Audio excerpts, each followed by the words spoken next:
Have you ever felt like you're your own worst enemy? Like you keep making the same mistakes, even when you know better and you really truly want to change?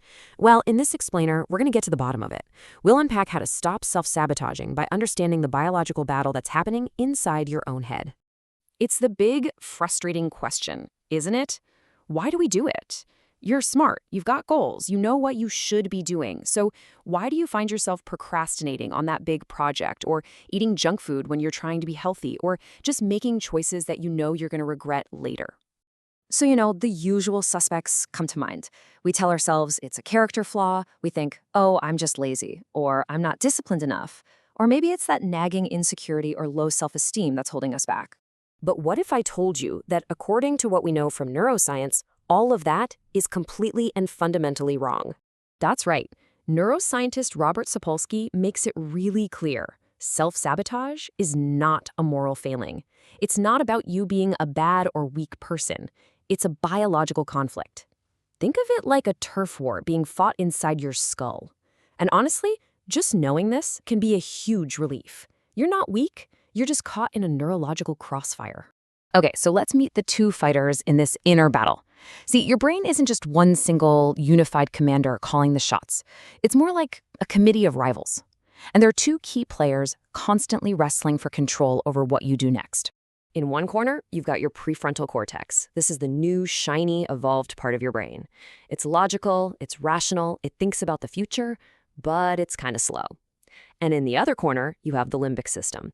This is your ancient, primitive lizard brain. It's lightning fast, totally impulsive, and it only cares about two things: getting pleasure right now and avoiding pain right now.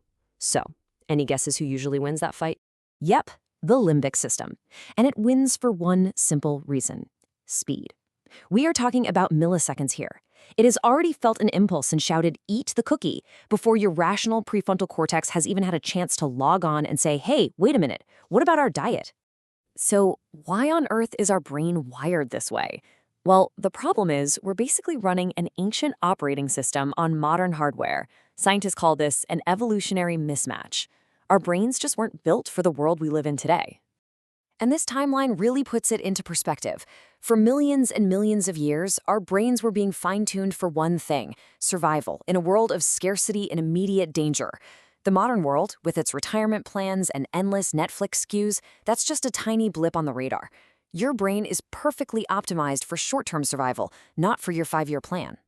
This old-school programming leads to a critical mental glitch called temporal discounting. It just means your brain has a built-in bias that makes it massively overvalue rewards you can get right now and devalue rewards you have to wait for. That guaranteed hit of pleasure from a cookie, it just feels way more real and valuable to your ancient brain than some abstract idea of being healthy a year from now. And all this brings us to a huge, huge myth: willpower. We're always told to just try harder or be more disciplined. But that's a failing strategy from the start, because it assumes your self-control is some kind of endless well you can just dip into. It's not. There's actually a scientific term for this: ego depletion. The best way to think about it is that your willpower, which comes from that slow, rational prefrontal cortex, is like a muscle. And every single decision you make all day, what to wear, what to eat, which email to answer first, it fatigues that muscle bit by bit. This chart shows you exactly why your best intentions fall apart at night. You start the day at 9 a.m. with a full battery of willpower. But by 9 p.m., after making hundreds of tiny decisions, that battery is completely drained. So when you grab the ice cream, it's not a moral failure. It's a biological reality. Your rational brain is just too tired to put up a fight anymore. So, if trying harder isn't the answer, then what is? This quote absolutely nails it. You don't win the fight against self-sabotage in the heat of the moment, when your limbic system is screaming for that quick fix. No, you win by preparing the battlefield before the fight even starts.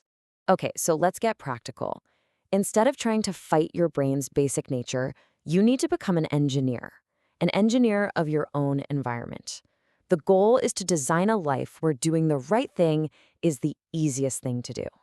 And here are 4 amazing strategies to redesign that battlefield. First, you've got to eliminate trivial choices to save that precious mental energy. Second, make your bad habits harder to do.